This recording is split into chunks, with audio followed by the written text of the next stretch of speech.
Welcome to the New Wealth Wave podcast hosted by Dr. Joaquin Wallace. We're diving deep into the intricate layers of the 7-stage generational wealth model to offer invaluable insights on legacy building, wealth accumulation and preservation, and financial growth across generations.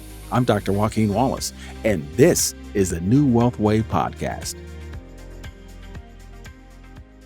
Hey, future wealth builders. Thank you for joining me on another episode of the New Wealth Wave podcast. Today, we are going to take a different approach on our podcast show. Typically, we bring people on, experts in the industry, and we focus on particular stages of the 7-stage generational wealth model. But guess what? We're going to do something a little different this time around. This is something that I'm so excited about because we're going to bring an individual on to talk about his entire journey through the 7-stage generational wealth model. And to help lead the discussion will be Mayor Torrance Harvey. He's an actual mayor, a sitting mayor in the city of Newburgh, New York. Mayor, how are you doing this afternoon? Dr. Wallace, doing very well this afternoon. Another fun fact is that we found out that we were cousins on Ancestry.com. What an interesting story itself. I'm sure we're going to have a little bit to talk about that. But again, that we're actually cousins, and we didn't know that. That ancestry is something special. When I found out I had a cousin that's a mayor, I was so excited. So, Mayor, you had a chance to take a look at this 7-stage generational wealth model. What was your initial thoughts? My initial thoughts was, wow. I was speechless initially, and it was like a message from the heavens, something that I had been searching for a very long time, knowing and understanding that I've broken a lot of barriers and generational curses, if you will, for the lack of a better term. I've been the first in my immediate family to do a lot of things. And one of the things that has been haunting me for a very long time was how to find generational wealth. And so my initial reaction was, wow, this must have been sent from the heavens, because it's definitely something I'm fully conscientious of and fully aware of, but just didn't have the right tools or the specific steps on how to achieve some of those goals, short-term and long-term. If we look at generational wealth, those goals that I have for money, banking, finance, and again, generational wealth. So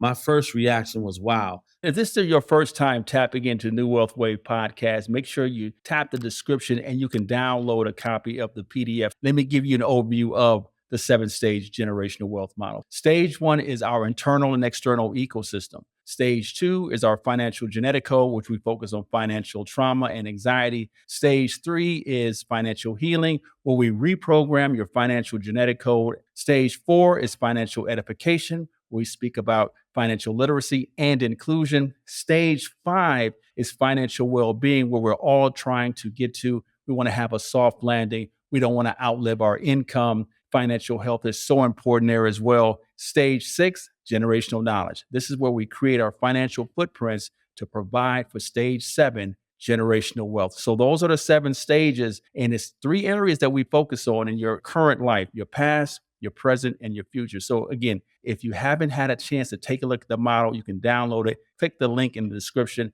and you can have a copy itself. So before we get into the heavy lifting, tell us a fun fact about yourself. Fun fact about myself. Fun fact, I'm an identical twin. I have an identical twin brother, and he and I, as teenagers, danced on an international dance show for a number of years during our high school years called Club MTV with Downtown Julie Brown. So that's a fun fact about me. It was probably the best time of my life. Didn't have any worries. Matriculating in high school. My twin brother and I were seen 6 days a week on this very, very popular hip-hop dance show at the Palladium in New York City. That was a very exciting time in my life. Now we're talking 1988 through 1992. So that's a fun fact about Mayor Torrance Harvey. I was a great dancer on MTV years ago. And also, let's not forget that you are a poet as well. I am a poet, a published poet as well. Trained in the theater, graduate of Morehouse College, a little old small liberal arts college on the Red Hill Clays of Georgia, alma mater of the Reverend Dr. Martin Luther King Jr.,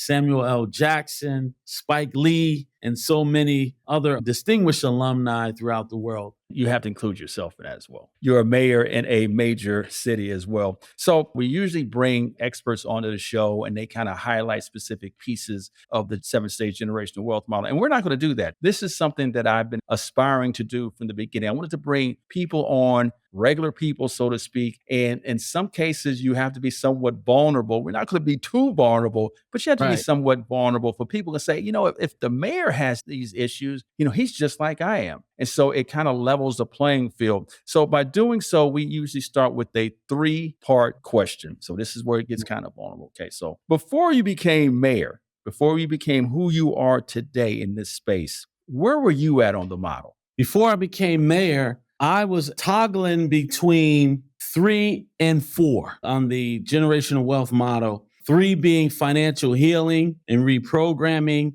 and 4 being financial edification, which involve financial literacy and inclusion, just being informed on how to go to the next levels. So that's where I was. I'd already done a lot of self-assessment, being conscientious and aware of some of the financial traumas growing up in the downtown city of Poughkeepsie, New York, in the projects, and looking at those financial traumas of poverty and financial anxieties that come up when you start talking about money, when you start talking about banking and finance, and looking at a budget and putting the real figures down on your household expenses or the monies that are coming in versus the monies going out. So there was a lot of anxiety when I get to the stage of putting things down, stage 2, looking at those financial traumas, putting things down on paper and in writing, and then learning about interest rates and learning and then teaching, because I taught some of the economics, macro and microeconomics.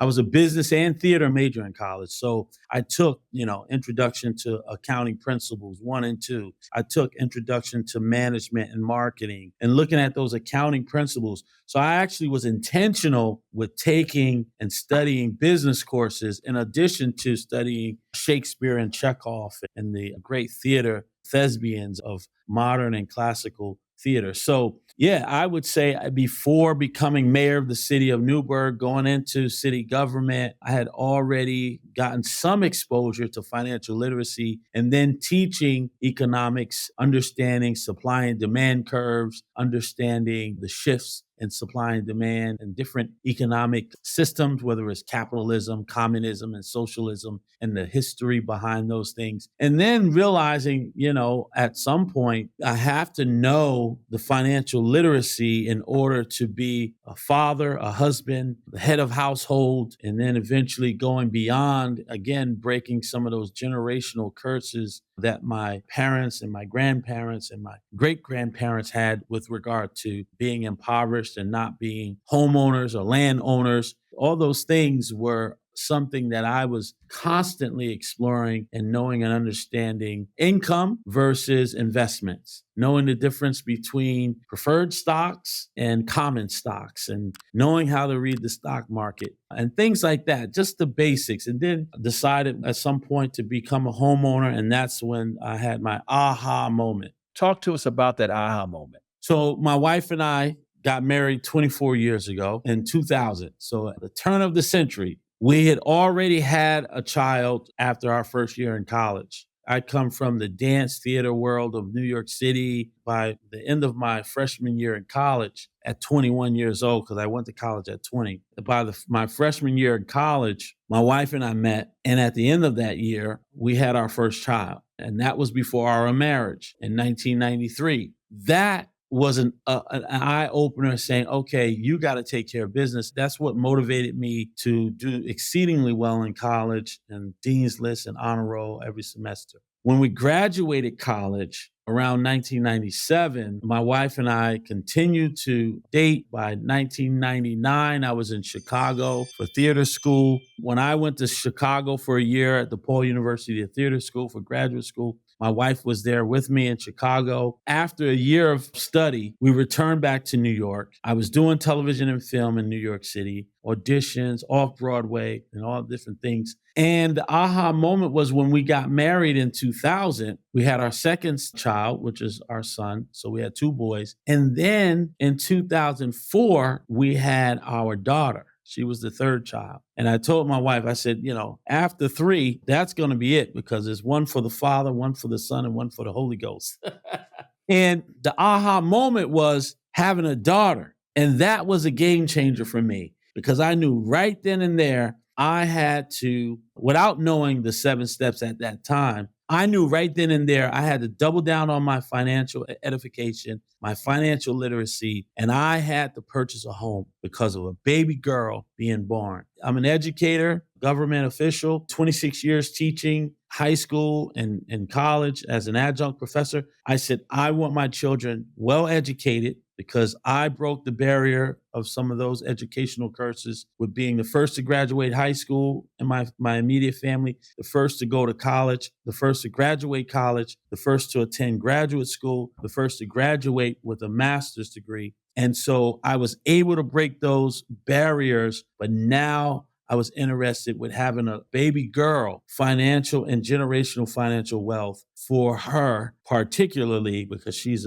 my baby girl. And I knew the beginning of that for she and her brothers was to purchase a home, because they always said, buying a home is the largest purchase you'll probably make, or largest investment you'll probably make on the way to some form of generational wealth. Excellent. With that being said, as you take a look at the model, one of the things about the model, what it suggests is that you constantly oscillate between the stages. You could be in stage 1, 2, you could be in your past, present, and future. It really doesn't matter. It's where your entry point comes in. So with that being said, you talked about the past, you talked about, what was your aha moment. Currently in your present state right now, where are you located on the model today? Today, I am stuck at financial edification, literacy, and inclusion, searching for that financial freedom, that financial well-being. And the reason why I say that is because I don't believe you have full financial freedom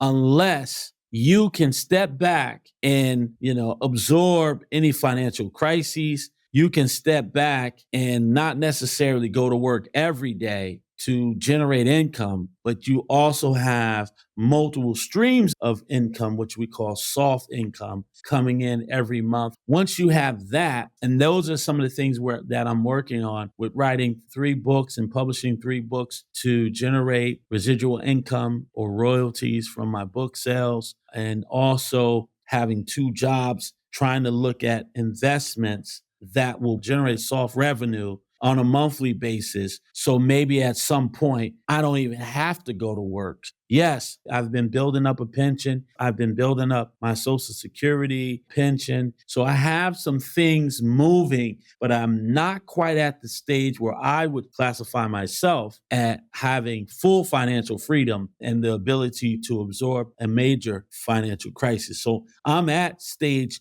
4, working on solidifying my position on stage 5 of the generational wealth model. Once I get to stage 5 and I'm solidified on that stage, I'm going to move quickly through 6 and 7. That's interesting that you say that, because when you mention that you're at stages 4, you try to move to stage 5, from what I'm hearing is that a lot of your stage 2 is coming into play as well in your stage 1. Because you recall, this is where I don't want to be. I don't want to have to go through the financial struggles and things of that nature. So you're working diligently to say, I know what happened in the past in terms of my present, currently where I'm at today, but I'm trying to get to stage 5 of financial well-being. And which is so important, because what the model suggests is that depending on where you're at, you're constantly entering, you're constantly maneuvering, you're constantly navigating, because a situation may come into play and it quickly can take you to stage 1, stage 2. And so that's why I enjoy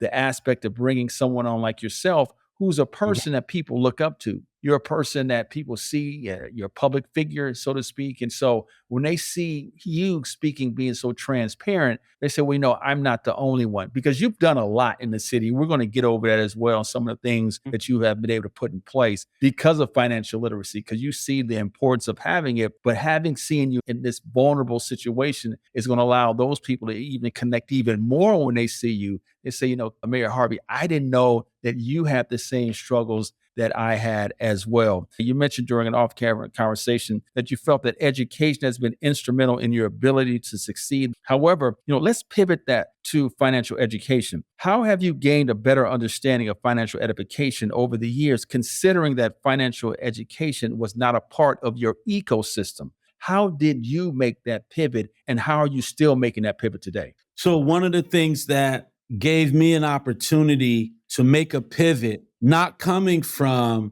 a generational wealth model, not coming from being well informed of money, banking. I made the pivot through education, because studying in college, going to graduate school, reading, understanding, synthesizing what financial edification is, through history, actually. When you look at history and you face the historical elements, first of all, history is a series of human behaviors as it relates to historical events. And then when we look at social structures within history, I always refer back to feudal times in feudal Europe or feudal Japan. If you look at the social structure, which is usually depicted with a triangular figure, because the largest surface area of a triangle was at the bottom. And we had kings, powerful lords, lesser lords, knights, and serfs. Absolute monarchies. Looking at that triangular structure, instead of a king, you got an emperor. Instead of a powerful lord, you have a shogun. Instead of a lesser lord, you have a daimyo. Instead of the serf, you have the peasant. And so when we look at that triangular social structure in feudal Europe, feudal Japan, or even in the Latin American colonies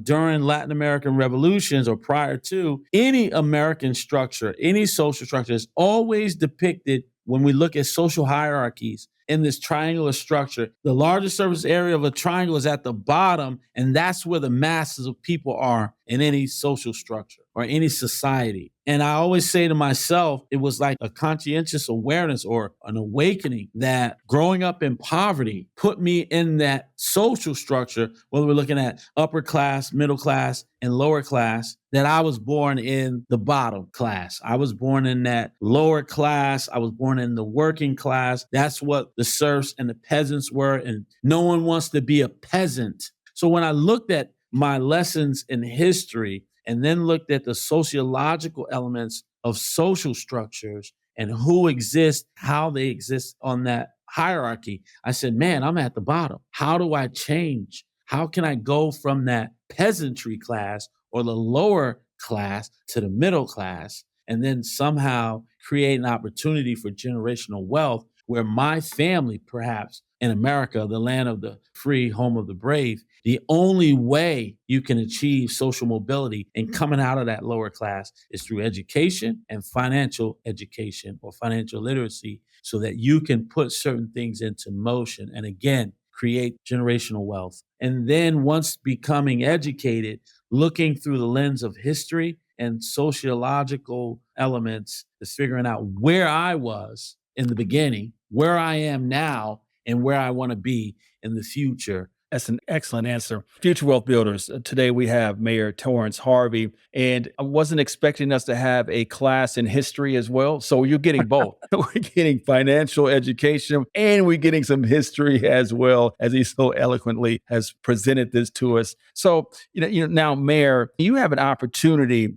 to be a change agent in your community with both your stakeholders and constituents. Mm-hmm. What are the long-term benefits of building generational wealth, and how can it empower future generations regarding education, health, and overall quality of life? So when we look at building and generating generational wealth through the generational wealth model, I think is critical because I am in public service. I am a government official. I'm the highest elected official in the city of Newburgh, New York. And one of the things that I try to do, whether I'm out in the community setting up financial literacy events or seminars in the community within the city of Newburgh. So that's one element when I do it from a governmental perspective. And then in my classes through my economic curriculums, whether it's world history, global history, and American history and government. So in diffusing those things, being a conduit of financial education and financial literacy, being an educator to expose people, because a lot of people, Dr. Wallace, have not even been exposed to the internal external ecosystem or the financial genetics or financial traumas and anxieties. They haven't even began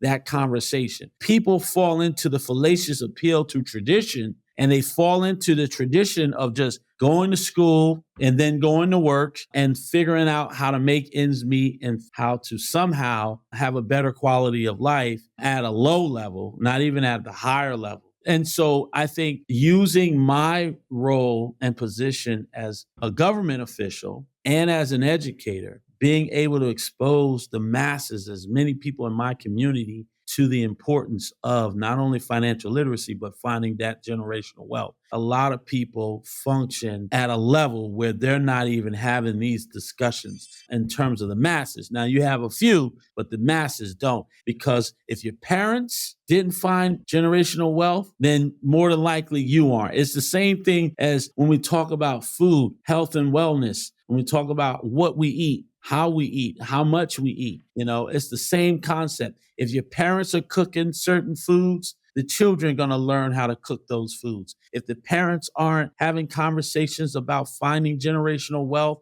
financial edification and financial literacy, knowing and understanding the importance of investing in real estate and property, becoming a landholder, knowing and understanding amortization rates when you buy a home and what part of your mortgage payment goes toward principal balance and versus what part of your mortgage payment is going toward the interest, FICA scores. Folks aren't even having those conversations. If you open up a credit card and the credit card is worth $1,000, or if the credit card is worth $10,000, how much should you spend on that credit card before you begin to harm or hurt your credit score? Those conversations aren't happening in communities that I serve mostly, which here in the city of Newburgh are Black and brown. And so if those conversations aren't happening with the parents, they didn't happen with the grandparents, the great-grandparents. And so instead of finding generational wealth through the generational wealth model, you're finding generational poverty. And poverty, in my belief, from a sociological perspective, is directly correlated to crime, a life of crime, because poverty and crime go hand in hand, because people are going to fight to get their hands, as the young people would say, on the bag, the money bag, right? People do know that. We got to have money to do things. So they will fight to figure out how to get money. And sometimes it's through criminal behavior. And again, passed down through generational poverty. That's an interesting point. Let's first go back to the notion that, yes, the conversation is really not had in regards to financial edification. Yeah, I really don't like to use the term financial literacy. I really focus more on financial edification, spiritually, knowledge, education, things of that nature. But there's 5 areas, there's 5 type of financial individuals that you have that are out there. And so for the most part, you have a financial educator. And I define that person as someone who can provide the simplistic definitions of things that you're mentioning. They're good with storytelling. They're an educator by nature. So, we know stories are so important because it allows us to connect to that individual or something along those lines. Because we can teach and we can come with a lot of rhetoric. We can read from a book and things of that nature. But a lot of stories is really important when you're speaking of education. Then you have the financial counselor. So the financial counselor basically suggests what they do is that's the person who is going to help you with your credit scores. It's going to help you in terms of getting you loan ready. So think of a counselor in school when you're trying to map your road. You don't really know what you want to do. The counselor meets with you and gives you some direction because you have specifics that you're trying to do. I'm trying to graduate. So a counselor is going to say, these are the courses that you need to do. If I'm trying to purchase a home, a counselor would say, these are things you need to do. You need to become credit ready. You need to get your credit in a great position, whether you're a first time home owner, things of that nature. So financial counselors are so important. Then the third one is a financial therapist. And the financial therapist is gaining a lot of steam nowadays because if you look at it, there's a lot going on in your ecosystem stages 1 and 2 and 3. You have to reprogram your financial genetic code. Now, I often say that your first financial fiduciaries are your parents, and their first fiduciaries were their parents. So you have a perpetual cycle of self-sabotage. All of that comes into play because you just don't know, because it's passed down to you, unbeknownst to you, is generationally willed to you, as that trauma is generationally willed to you. Then you have the financial advisor. So the financial advisor to me is so important at stage 4 because you're in a situation there where now I am looking at investing. I'm looking at purchasing homes. I'm looking at trying to put myself in a position to get to stage 5, which is financial well-being. And then finally, you have the financial planner. And oftentimes, Mayor Harvey, you know that most people who think that they're ready to meet with a financial planner really isn't. I mean, they need to go back to a financial educator. Just the basics of the basics. And what you find a lot now with the social media and things of that nature, they're basically lumping all of those individuals into one. And so you have a lot of individuals, these financial influencers, so to speak, they're giving this information. They're trying to cover all 5, but they're not prepared to do so. And I find that that's like the quick fix, the microwave society, so to speak, trying to get there. Now, on the other side, I love how you correlated how poverty, money, it does come into play. I speak at the prisons as well. And one of the things we talk about is CDC, choice, decision, consequence. And so a lot of those CDCs is based on, we talked about it yesterday, Maslow's 5 hierarchy of needs. When you're not able to meet your physiological needs, you're going to go out and you're going to do whatever you need to do to meet them, whether it's housing, food, shelter. Right. You're going to go out and do the things that you need to do to live because the physiological needs you need to have. So money is so important, but most importantly, though, a lot of those decisions, CDC,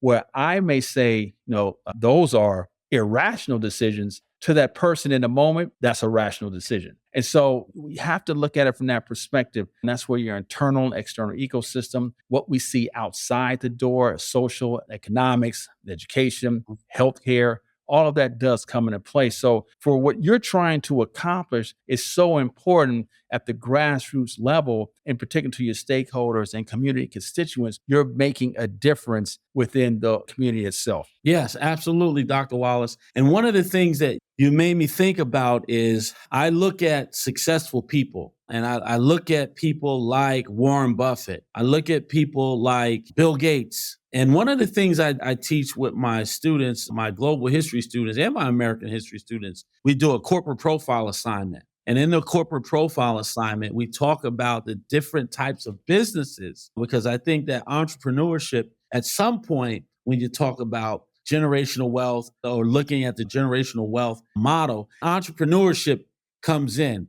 Looking at different business models, business structures, whether it's sole proprietorships, partnerships, or corporations would have limited legal liability and also limited liability. Corporations, when we talk about limited liability, if God forbid a lawsuit happens, folks can sue the corporation but won't go after the personal assets of the owners or the stakeholders, how to start a business and how to create multiple sources of income. But I think about Warren Buffett. And he's one of my favorite persons to look at. He's one of the top 3 wealthiest Americans in the United States. And I bring him up, Dr. Wallace, because when we talk about generational poverty, poverty being directly correlated to a life of crime, there's that side. But then there's the side of families who are very, very wealthy, like Warren Buffett. And I remember reading his biography and even watching some of his interviews. And he said he had a paper route at 9 years old, 10 years old. He bought his first 40 acres of land by the time he was 12. So someone in his ecosystem, someone in his financial ecosystem had to have the fortitude to give him that information or share the how-tos moves since he was able to do so at such an early age. And he understood the value of money. He understood how to save money. Then he learned how to invest money into investments like property or land. And then he got into the stock market and all this kind of things and became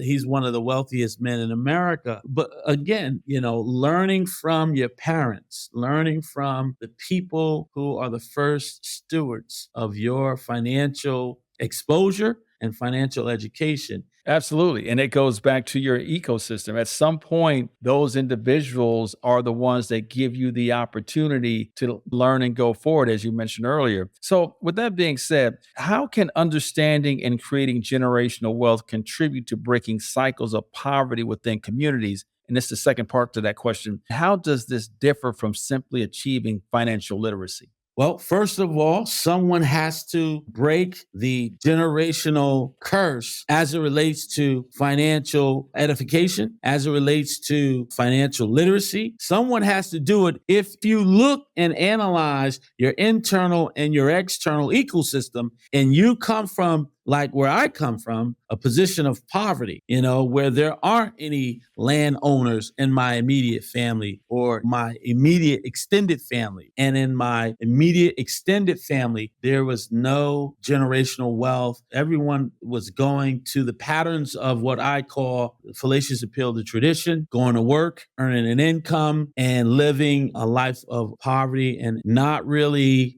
envisioning a better life outside of poverty, finding generational wealth so that all these other things come with it: education, higher levels of education, better qualities of life, and even exposure to better healthcare and healthcare providers. Because all of that comes together when you find wealth, because when you find generational wealth, and the beneficiaries of that generational wealth, they go to the best schools, they go to high levels of education, they're more exposed to health and wellness, food and dietary matters, and they're even better exposed to healthcare matters or sicknesses that families could be predisposed to based on family medical history. Right? So all of those things tie together. And then when we start looking at, for instance, the Kennedy family, right? Someone, whether it's Joseph Kennedy Sr. or one of the brothers or Ethel Kennedy, John Fitzgerald Kennedy, someone in that Kennedy family, like in the Roosevelt family, was able to find wealth and generational wealth where they say every time a Kennedy child is born, $1 million is opened up in that child's trust fund. And by the time that child is 21, the trust fund has grown compound interest to the point where that child can live off the compound interest alone from that $1 million that was initially invested and opened up into that child's trust fund. So look at the Kennedy family's compound at Hyannisport, or you look at the Bush family and their compound down in Texas, which is the Crawford Ranch. Or if you look at the Roosevelts and the wealth that the Roosevelts family, Franklin Roosevelt's lineage or Theodore Roosevelt's lineage, which is tied to Eleanor. So going back to history and families in history that found wealth and how that wealth continues through generations and generations. How did they find this generational wealth? And how is it that the masses of people are working class people? The masses of people are living hand to foot, check to check, going to work, earning income as opposed to capital gains, right? Paying income taxes at the end of the fiscal year versus paying a capital gains tax on investments. So those are the things that keeps me up at night and keeps the fire in me and my belly burning so that I can be a conduit of change and break the cycle, not only for my family and finding generational wealth, but also for others in the community that I serve as mayor. That's an excellent answer. So, Future Wealth Builders, we're here with Mayor Torrance Harvey, and he's taking time out of his busy schedule to spend some time with us on the New Wealth Wave podcast. Mayor Harvey, you mentioned that you're currently at stage 4 and 5, but also there are some flashpoints, some financial flashpoints, some traumas that kind of give you those, oh, I'm going back, I'm thinking about those things, stages 1, 2, and 3. Just for an example, what are some of those flashpoints that you have to kind of battle internally as well and navigate and negotiate that to know that I'm still going on stage 4 and 5? Can you share like a couple of those financial flashpoints that come into play? Yes, one of the flashpoints would be trying to keep up with the Joneses at this point, right? So everyone wants to go to work, earn a decent living, live in a house with a picket white fence, 2-car garage, a dog, and a nice car or 2 or 3, right? So my flashpoint would be stop trying to measure and keep up with the Joneses and focus on creating financial or generational wealth through that financial edification and knowing that financial literacy says you want to minimize your debt. Continue to look at your income to debt ratio, not lead with emotions and making emotional purchases or, trying to keep up with the Joneses with going on vacation because everybody wants to be at the beach with the white sand and the blue water and travel the 7 seas and travel the world. Right? We all want that. We all want to be on vacation at least once or twice a year. We all want to travel. We all want to live in a nice house. When I look at where I am on the generational wealth model, I have to continue to remind myself to stay focused, not spend frivolously or not be a conspicuous consumer and buying things based on impulse, right? Not being an impulsive shopper, not doing things based on impulse. And that's hard to do when you have a wife and kids that want to explore and travel and do vacation and do all these different things. I have to try my very best to maintain a household budget, minimize my frivolous spending and my conspicuous spending, and not move on emotion. So I think that's a flashpoint because what ends up happening is robbing Peter to pay Paul, as they would say. I'm trying to make ends meet with my financial responsibilities and the bills that I have to pay. But then at the same time, I'm trying to look for those openings where I can make investments that's going to diversify my income. I want to make investments that's going to generate soft income month after month after month. And the challenge of that is capital. Because even when we look at the 4 factors of production, land, labor, capital, and entrepreneurship, that capital, initial capital, liquidity, liquid assets as capital, or capital resources or capital goods in terms of whatever that investment might be that I'm going to need, whether it's equipment or you're doing t-shirts, whatever, right? So I'm looking for entry points to make investments that is going to generate revenue or royalties or even residual income for something I've done yesterday, and it's going to continue to pay me throughout time moving forward to stack and compound on any monies that I'm earning. So, how can community members work together to create systems or networks that support the building of generational wealth? And what role does collaboration play in amplifying financial knowledge beyond individual learning? Collective economics is super significant for any community, especially in my community that I serve, because we have to figure out ways to have what we call collective economics and bringing resources together, making one another aware of supporting one's endeavors, business endeavors, sharing information, sharing financial knowledge, sharing opportunities. And then when people are in place through collective economics, which is one of the major principles of Kwanzaa, actually, and supporting those within our community. And if we get specific to the Black community, one of the things that they say is that when African Americans earn $1, it does not circulate within the Black community among the Black entrepreneurs and businesses enough. Other cultural or ethnic groups like, the Asian community or the Hispanic community, their dollar will circulate within their community 50 to 100 times before it leaves. But in the Black community, we're one of the largest consumers in America and from around the world. But because of the lack of financial literacy, because of the lack of collective economics and this concept of collective economics and collaboration and working within our community, our cultural group, our our ethnic group, we don't support one another. And so that's something that we have to learn how to do, because again, going back to the internal and external ecosystem, right? Since desegregation, since the Black community has been desegregated, because when we were segregated during the Jim Crow era, which is 83 to 88 years in America, we had our own African American or Black dentists. We had Black doctors. We had Black insurance brokers. We had Black real estate brokers.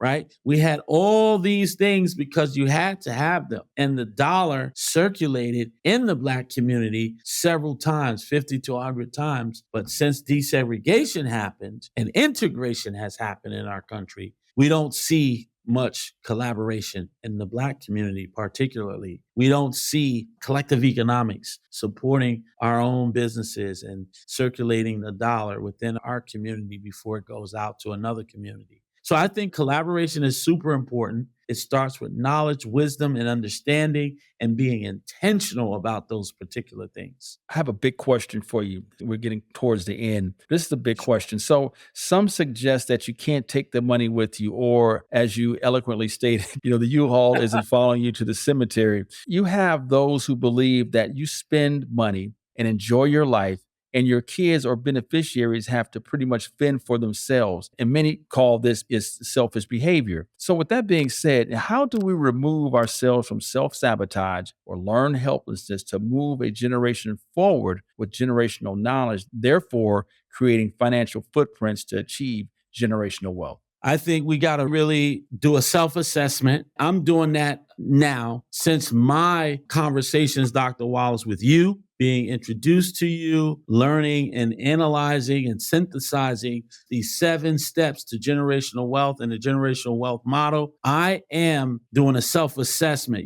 Socrates once said, a life unexamined is a life not worth living. And if we don't self-examine ourselves, especially from the lens of finding financial or generational wealth, our life is not worth living. Right? So, my nephew used to say, Uncle Torrance, you know why I don't know my great-great-grandfather? Because he didn't leave me nothing. That's why I don't know who my great-great-grandfather is. He didn't leave me nothing. He was born in poverty. My great-grandfather and grandmother were born in poverty. And it's just that cycle of poverty being passed down from generation to generation. And until someone has the fortitude, someone has the foresight, someone have the gumption, the courage, right, to say, enough is enough. I'm tired. I'm sick and tired of being tired with this poverty thing. And because it's devastating, taking African-American people from the plantations to prison, when we look at the school to prison pipeline, right? And that's what happens to many of our kings, our queens. That's what's happening to many of our young men in my community, in Black communities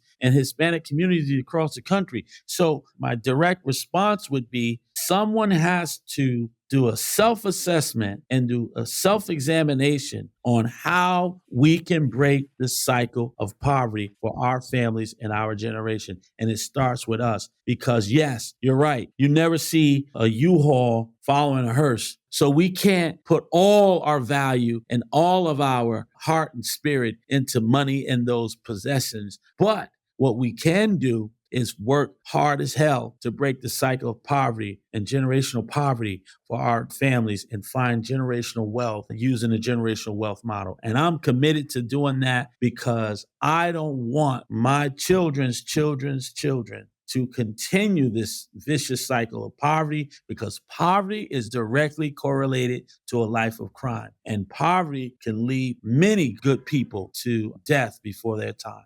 Future Wealth Builders, we're here with Mayor Torrance Harvey, who has spent this afternoon kind of going through his own self-inventory of the 7-stage generational wealth model itself. Future Wealth Builders, I hope you enjoyed this broadcast. Make sure that you subscribe. If you need a copy of the PDF of the generational wealth model, make sure that you tap the link and you can download a copy as well. So final question for you, Mayor Harvey. What do you want the listeners to take away from this particular podcast? I want the listeners to really, really look at the generational wealth model. I want them to truly figure out a way to navigate through these 7 stages so that we can get back to who and what we were as a people in our past. We have to face history in ourselves, And we need to recognize that. I want to go back to the 88 years of segregation in America. Yes, it was detrimental in many regards. One of the aspects that some historians and sociologists have said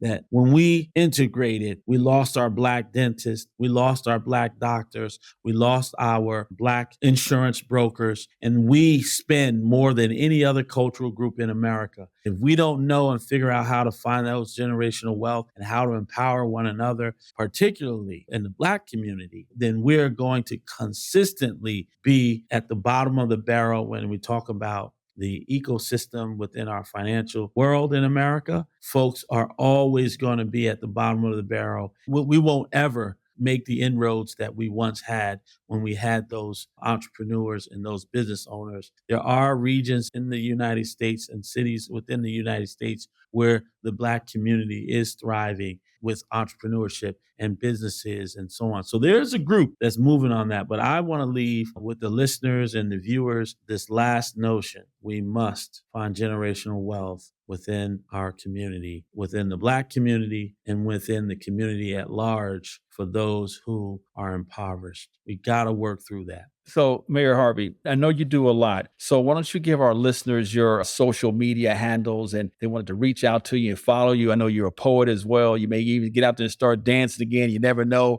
Yeah, so you could first find me at www.torranceharvey.com. That's my business website for Torrance Harvey Enterprises. Yeah, Torrance Harvey on Facebook, Torrance Harvey on Instagram. You can also find me at Torrance Harvey on LinkedIn. So all the social media websites, that's TORRANCEHARVEY. You can find me at torranceharvey.com or just Google me. And the 3 books that I've published, Wallace, I have America, America, which is a book of poetry produced and published in 2021. Yasin Kofa was 2018. And recently, I just published and wrote my first children's book entitled, Hey, Mr. Mayor, My Neighbor. It's on all digital platforms, Torrance Publishing, or you can Google Torrance Harvey Books, and you'll find all my writings. So please support me and my writings, because these writings are self-published books through Torrance Publishing. These books were investments. So not only can I leave a written primary source document for my children's children and generations to come, but also generate book royalties twice a year, even if it's $100